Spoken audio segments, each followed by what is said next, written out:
चाहे छोटे बच्चे हो उनके कोर्स में भी आता है, बड़े बच्चों को तो आते ही आता है कि भारत के पहले राष्ट्रपति कौन थे, तो वो थे डॉक्टर राजेंद्र प्रसाद, पहले राष्ट्रपति थे। ठीक है, और लगातार 2 वर्ष तक इसने अपना कार्यकाल पूरा किया, लगातार दो बार तो लगातार 2 कार्यकाल पूरे किए डॉक्टर राजेंद्र प्रसाद ने। यही एकमात्र ऐसे राष्ट्रपति हैं जिन्होंने लगातार 2 बार है ना अपना कार्यकाल पूरा किया। उसके अलावा ये स्वतंत्रता सेनानी थे और संविधान सभा के स्थायी अध्यक्ष भी थे, है ना।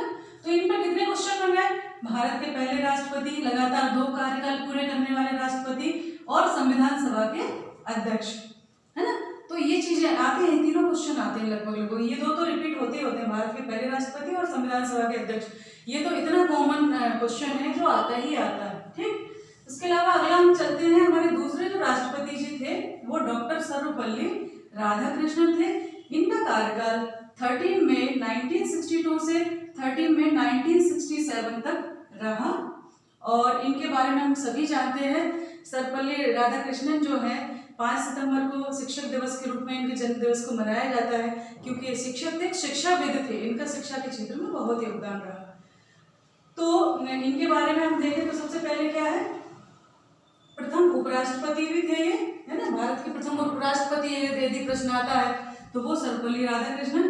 भारत रत्न प्राप्त था इनको 1954 में, पहली बार जब भारत रत्न दिया गया तो जो बहुत सारे लोगों को दिया गया था उसमें एक राधाकृष्णन जी भी थे, है ना। और 1954 में जब भारत रत्न पहली बार शुरुआत हुई तो उसमें इनको भी भारत रत्न पहली बार प्राप्त हुआ था। ठीक है, तो 1954 इनका वो था भारत रत्न जब इनको मिला था और ये शिक्षाविद थे। 5 सितंबर को जन्म दिवस के रूप में, इनके शिक्षक दिवस के रूप में मनाया जाता है।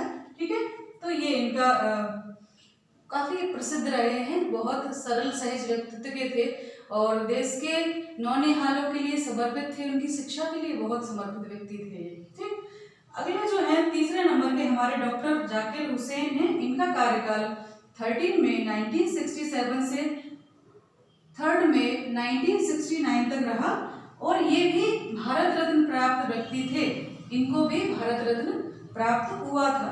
ठीक है, तो ये हमारे अभी तक 3 राष्ट्रपति जी हुए हैं। इसके बाद हम और चलेंगे और आगे जो है करेंगे 3 राष्ट्रपति ये हुए थे। जो राष्ट्रपति जी थे वो थे बराह वेंकटगिरी, इनका पूरा नाम था बराहगिरी वेंकटगिरी, है ना। तो ये इनका टाइम है, ये 2 बार राष्ट्रपति पद पर रहे, लगातार नहीं पर 2 बार रहे। पहला इनका जो कार्यकाल था वो था 3 मई 1969 से जुलाई 1969, यानी 3 मई 1969 से जुलाई 69 तक इस पद पर रहे।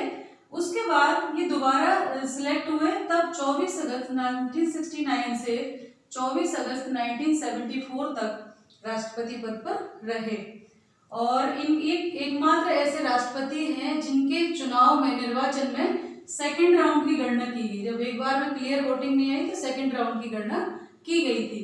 ठीक है, अगले जो हमारे राष्ट्रपति जी हैं मोहम्मद हिदायतुल्लाह, ये न्यायाधीश थे और ये कार्यवाहक राष्ट्रपति थे। इनका टाइम पीरियड था 20 जुलाई 1969 से 24 अगस्त 1969, यानी जो टाइम पीरियड ये बराहगिरी का रिक्त हुआ था, है ना, जुलाई 69 से, है ना। तो 20 जुलाई 69 को इनका कार्यकाल, मतलब ये इनसे ये पद गया था, उसके बाद ये कार्यवाहक रहे और उसके बाद निर्वाचन हुआ और तुरंत फिर से बराह वेंकटगिरी निर्वाचित हुए। बराह वेंकटगिरी का जो निर्वाचन है वो थोड़ा सा विवादित था, जैसे कि सेकंड राउंड की गणना सिर्फ इनके ही चुनाव में हुई। उसका कारण था कांग्रेस पार्टी, ये कांग्रेस पार्टी के ही व्यक्ति थे, क्योंकि पुराने जितने भी लोग थे लगभग कांग्रेस पार्टी के सदस्य रहे हैं, तो अभी तक ये उसी के थे। लेकिन कांग्रेस पार्टी उस समय इंदिरा गांधी जी के समय में 2 धड़ों में बट गई थी। एक कांग्रेस वो थी जिसमें पुराने सारे वरिष्ठ जो कहे नेता थे कांग्रेस के, एक तरफ इंदिरा गांधी समर्थित थी कांग्रेस ओ के नाम से। ठीक है, तो जब ये हुआ तो इंदिरा गांधी जी भी बहुत सारे विवाद चल रहे थे, तो अब इंदिरा गांधी जी भी शक्ति प्रदर्शन के मूड में आ गई थी 1969 में और ऐसे में राष्ट्रपति का चुनाव होना था। जो वो थे के कामराज थे उस समय इसके अध्यक्ष थे पार्टी के, कांग्रेस पार्टी के, तो उन्होंने नीलम संजीव रेड्डी को प्रत्याशी बनाया। नीलम संजीव रेड्डी जो है वो इंदिरा गांधी जी के विरोधी थे, दोनों की आपसी नहीं बनती थी। इसका मौका का फायदा उठाते हुए जो के कामराज थे अध्यक्ष पार्टी के, उन्होंने इनको प्रत्याशी बना दिया। तो इंदिरा गांधी जी भी कहाँ हार मानने वाली थी, उन्होंने लेकर बीवी गिरी को बोला, इनको शॉर्ट में बीवी गिरी बोलते हैं, बना वेंकट गिरी को, कि आपने अलग से स्वतंत्र रूप से चुनाव लड़िए, आप किसी पार्टी की तरफ से नहीं लड़िए, और वोट जो है आपको दिए जाएंगे, क्योंकि वो सत्ता में थी उस समय। वोटिंग हुई तो जो के कामराज थे, अध्यक्ष थे जो उस समय उसके पार्टी के, उन्होंने सभी सदस्यों से कहा, पार्टी के सदस्यों से, क्योंकि राष्ट्रपति का चुनाव अप्रत्यक्ष रूप से होता है, डायरेक्ट जनता द्वारा नहीं होता, और उनके लिए वोटिंग जो करते हैं वो सांसद करते हैं, विधायक करते हैं, ठीक है। तो पार्टी संगठन में के कामराज अध्यक्ष थे, तो उनका अच्छा संगठन में वर्चस्व था, तो उन्होंने कहा कि नीलम संजीव रेड्डी के ऊपर वोट करना है, इनके नाम के ऊपर। लेकिन इंदिरा गांधी जी ने अपील की सभी से कि आप अपने हृदय की अंतरात्मा की आवाज के आधार पर वोट दें, किसी के कहने से नहीं। तो यहाँ पर विवाद पैदा हो गया था कि पार्टी के दो लोग हैं, दोनों अलग अलग बातें कह रहे हैं, तो उस समय लोगों को समझ में आ गया था, और वोट जो है बीवी गिरी के नाम पर पड़े और वो विजयी रहे। तो उसके बाद फिर इंदिरा जी को कांग्रेस से निकाल भी दिया गया था, बहुत सारा विवाद हुआ था, तो इसीलिए सेकंड राउंड की गणना भी की गई थी, ठीक है। और ये बीवी गिरी जो है वो भारत रत्न प्राप्त व्यक्ति भी थे, ठीक है। हिदायतुल्लाह मैंने बता ही दिया आपको कि ये कुछ समय के लिए रहे, कार्यवाहक थे। छठवें जो है वो है फखरुद्दीन अली अहमद, इनका कार्यकाल भी विवादित रहा। ये 24 अगस्त 1974 से 11 फरवरी 1977 तक राष्ट्रपति रहे, जब तक कि जनता सरकार अस्तित्व में ना आ गई। इस समय इंदिरा गांधी जी प्रधानमंत्री थी और 1971 में बहुत प्रचंड बहुमत से जीतकर आई थी। कांग्रेस आर को बहुत बड़ी विजय मिली थी, और जो कांग्रेस एक पूरा जो गठबंधन बन गया था कांग्रेस ओ के साथ, उन सबको करारी शिकस्त मिली थी। फखरुद्दीन अली अहमद जो थे वो क्या कहते हैं, ये राष्ट्रपति जी थे। तो ऐसे में एक संगठन बना और इंदिरा जी के अगेंस्ट में बहुत सारे आंदोलन होने लगे। बिहार आंदोलन हुआ, गुजरात आंदोलन हुआ, है ना।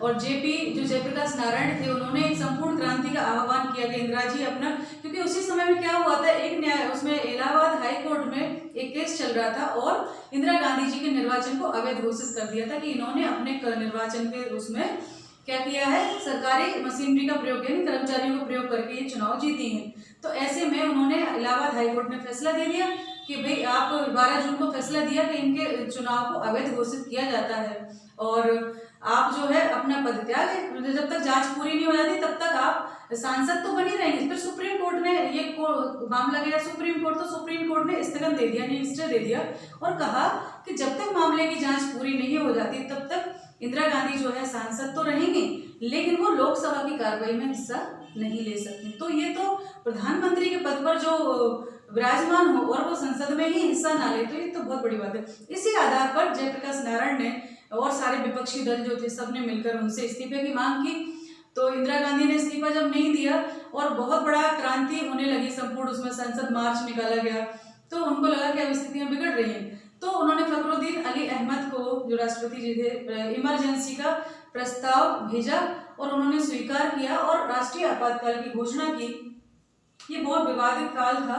राष्ट्रीय आपातकाल की घोषणा 25 जून 1975 से 1975 से जनवरी 1977 तक ये आपातकाल चला और ऐसे में बहुत लगभग 1.5 वर्ष तक 18 माह तक ये चला।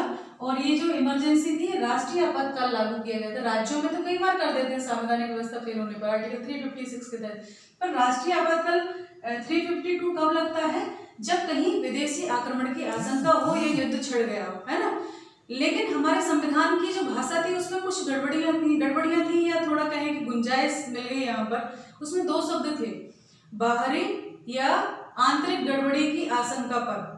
तो ऐसे में आंतरिक गड़बड़ी की आशंका के आधार पर उन्होंने 352 लगाया था और बहुत सारे सब, चूंकि राष्ट्रीय आपातकाल लगने पर सारे मौलिक अधिकार निरस्त हो जाते हैं, तो ऐसे में लोग कोर्ट कचहरी भी नहीं जा पा रहे थे, है ना। हालांकि बहुत सारी रिट दायर की गई थी, हाई कोर्ट ने डिसीजन भी दिए थे, लेकिन सुप्रीम कोर्ट ने कहा कि ऐसी स्थिति में सारे मौलिक अधिकार निरस्त हो जाते हैं तो कोई भी अपील नहीं कर सकता। तो लोगों के दरवाजे बंद हो गए थे, बहुत लोगों ने यातनाएं भी सही। विपक्षी दल के नेताओं को गिरफ्तार किया गया, 676 के करीब जो बड़े नेता थे उनको जेल में डाला। करीब 1,11,000 लोग जो है बंदी बनाए गए निवारक निरोधक के आधार पर, यानी आशंका के आधार पर कि ये अपराध कर सकते। तो ऐसे में बहुत सारे चीज़ों का सत्ता का दुरुपयोग भी हुआ। तो 1.5 वर्ष तक लगातार ये चला। लोगों को लगने लगा था कि यहाँ तो लोकतंत्र खतरे में आ गया, लेकिन आखिर उनको भी कब तक वो ये जारी रखती। तो जनवरी 1977 में घोषणा की कि चुनाव कराए जाएंगे, है ना, और मार्च में जो है 77 में चुनाव हो गए, तब ये खत्म हुआ था। तो ये काफी विवादित रहा था, है ना, इनका कार्यकाल, फखरुद्दीन अली अहमद का। अगले जो राष्ट्रपति जी हैं वो है बीडी जत्ती। ये कार्यवाही थे 11 फरवरी 77 से 25 जुलाई 77 तक रहे। 77 में आकर नीलम संजीव रेड्डी 25 जुलाई 1977 से 25 जुलाई 1982 तक राष्ट्रपति रहे, और ये इतिहास में एकमात्र ऐसे व्यक्ति हैं जो निर्विरोध रूप से राष्ट्रपति चुने गए।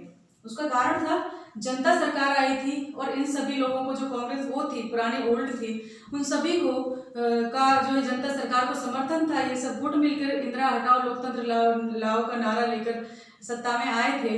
तो इनको स्वाभाविक है, इनके अगेंस्ट में फिर कोई राष्ट्रपति खड़ा करना सवाल ही पैदा नहीं होता, तो इसलिए ये निर्विरोध रूप से राष्ट्रपति चुने गए। ये इंदिरा गांधी जी के जो है कहीं ना कहीं हमारे जो 9वें राष्ट्रपति जी थे वो ज्ञानी जैल सिंह थे, और ज्ञानी जैल सिंह जो है वो 25 जुलाई 1982 से 25 जुलाई 1987 तक राष्ट्रपति के पद पर कार्यरत रहे। और इस समय जो है इंदिरा गांधी जी का कार्यकाल भी रहा और राजीव गांधी जी भी रहे।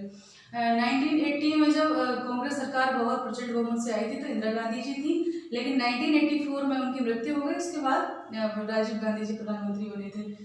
तो इनके समय में विवादित कार्यक्रम था, वैसे तो ज्यादा कुछ नहीं रहा। स्वर्ण मंदिर का था, स्वर्ण मंदिर जो कांड था कि जो कुछ आतंकवादी टाइप के लोग थे जो खालिस्तान अलग राज्य की मांग कर रहे थे, सिख समुदाय से संबंधित थे, वो जब उन पर कार्रवाई हुई तो वो जाकर स्वर्ण मंदिर में, जो सिखों का एक बहुत बड़ा धार्मिक तीर्थ स्थल है, सबसे बड़ा, वहां जाकर छुप गए। तो वैसे तो उसके अंदर जाना, मतलब किसी तीर्थ स्थल के अंदर सैनिकों का जाना, वहां कार्रवाई करना बहुत मतलब संवेदनशील मुद्दा है, लेकिन इन्होंने आदेश दिए और सेनाएं जो है अंदर घुसी और कार्रवाई की और वहां पर उनको मार गिराया गया। तो सारे सिख समुदाय आक्रोशित हो गया था, जगह जगह आंदोलन हुए, दंगे हुए थे और बहुत ज्यादा खून खराबा हुआ था। तो सिख समुदाय इसलिए हुआ था कि आपने हमारे धार्मिक स्थल पर खून खराबा किया, एक इतने बड़े पवित्र स्थल पर खून खराबा किया। और उसी के चलते उनका जो अंगरक्षक था वो भी सिख समुदाय से था, और उससे मिली भगत से कहीं ना कहीं या उसकी वजह से इंदिरा गांधी जी की मृत्यु हुई, उनको गोली मार दी गई थी, है ना। तो ये था 31 अक्टूबर 1984 को उनको गोली मार दी गई थी और मृत्यु हो गई। तो ये थोड़ा सा विवादित इनका कार्यकाल इस तरह से रहा। अगले जो है 10वें नंबर पे आर वेंकट रमन है। 25 जुलाई 1987 से 25 जुलाई 1992 तक इस पद पर सुशोभित रहे। और जो 11वें नंबर के हैं वो हैं डॉक्टर शंकर दयाल शर्मा, जो 25 जुलाई 1992 से 25 जुलाई 1997 तक राष्ट्रपति पद पर रहे। उसके बाद 12वें नंबर के जो राष्ट्रपति जी थे वो के.आर. नारायणन थे, और ये 25 जुलाई 1997 से 25 जुलाई 2002 तक ये राष्ट्रपति पद पर सुशोभित रहे। अगले जो हमारे राष्ट्रपति जी हैं इन सभी का नाम आपने सुना होगा, बहुत ही कहें प्रसिद्ध व्यक्ति थे, देश के लिए समर्पित व्यक्ति थे, और इनके जन्म से लेके तो मृत्यु तक ये देश सेवा में कार्यरत रहे। जब इनकी मृत्यु हुई तो उस समय ये छात्रों को संबोधित कर रहे थे एक हॉल में, तो वहीं पर इनको अटैक आने से इनकी मृत्यु हुई। तो ये डॉक्टर एपीजे अब्दुल कलाम जो हैं वो 25 जुलाई 2002 से 25 जुलाई 2007 तक राष्ट्रपति पद पर रहे। इनको मिसाइल मैन के नाम से जाना जाता है, क्योंकि भारत में मिसाइलों पर जितना भी काम हुआ है वो सब इन्हीं के कार्यकाल में हुआ है। और ये वैज्ञानिक थे, प्रोफेसर थे, एरोस्पेस इंजीनियर थे, ठीक है। इनका जन्म रामेश्वरम में 15 अक्टूबर 1931 को हुआ, और इनकी मृत्यु 27 जुलाई 2015 में शिलोंग मेघालय में हुई। ये एक संबोधित कर रहे थे छात्रों को, उस समय इनकी मृत्यु हुई। और इनकी पुस्तक जो है विंग्स ऑफ फायर है ना, विंग्स ऑफ फायर इनकी पुस्तक है, जिसमें पूरी मिसाइलों से संबंधित इन्होंने यात्रा बताई है अपनी। तो ये बहुत ही ऐसे व्यक्ति थे, अविस्मरणीय व्यक्ति थे, और देश के लिए एक धरोहर के रूप में थे।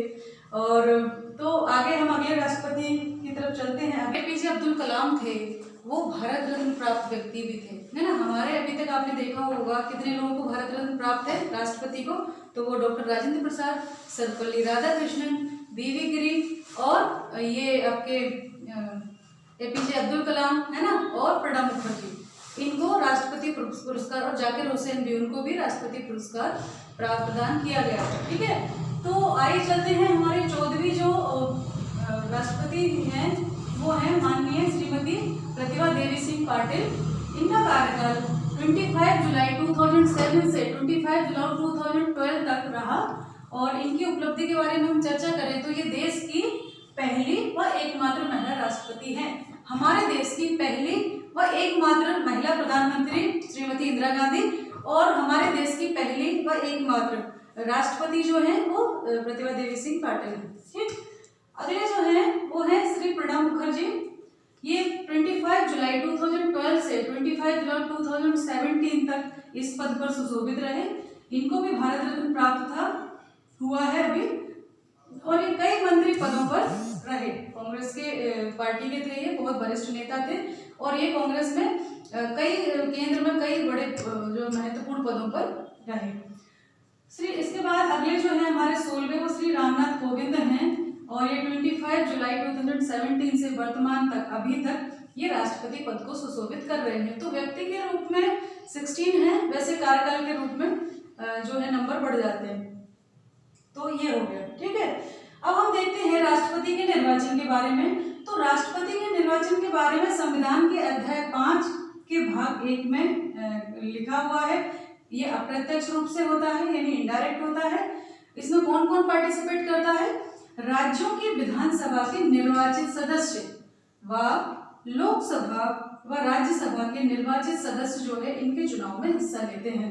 अर्थात कोई भी नॉमिनेट व्यक्ति यानी नामांकित व्यक्ति इनके चुनाव में हिस्सा नहीं लेते। देखो, हम हमारी विधानसभाओं में भी एक व्यक्ति नामांकित होता है, हमारी लोकसभा में जो है 2 व्यक्ति नामांकित होते हैं अनिल भारती, और 12 राज्यसभा में नामांकित होते हैं जो साहित्य, कला, विज्ञान आदि के, खेल आदि के क्षेत्र में जो प्रसिद्ध व्यक्ति होते हैं उनको चुना जाता है। वो नामांकित व्यक्ति नॉमिनेट, जिनको नॉमिनेट किया गया है, वो व्यक्ति राष्ट्रपति के चुनाव में हिस्सा नहीं लेते। तो राष्ट्रपति का पद हमारे यहाँ बहुत महत्वपूर्ण पद है। सारे संवैधानिक कार्य जो है उन्हीं के नाम पर होते हैं, सारी संधियां होती हैं, सारे समझौते होते हैं, युद्ध का की घोषणा होती है, युद्ध समाप्ति की घोषणा होती है, वो सब राष्ट्रपति के नाम पर भी होती है। हमारे देश में वास्तविक कार्यपालिका प्रधानमंत्री भले ही हैं, पर जो कहते हैं संवैधानिक रूप से, औपचारिक रूप से जो राष्ट्रपति हैं वो संवैधानिक प्रमुख है, और जब भी देश का कुछ काम होता है देश का, तो वो राष्ट्रपति के हस्ताक्षर से ही होता है। ये तीनों सेनाओं के अध्यक्ष हैं, सारे फैसले लेते हैं, है ना, और साथ ही बहुत महत्वपूर्ण नियुक्तियां भी इनके द्वारा की जाती हैं, चाहे वो भारत के मुख्य न्यायाधीश हों, राज्यपाल हों, ये सब। तो एक बहुत ही सुशोभित पद है।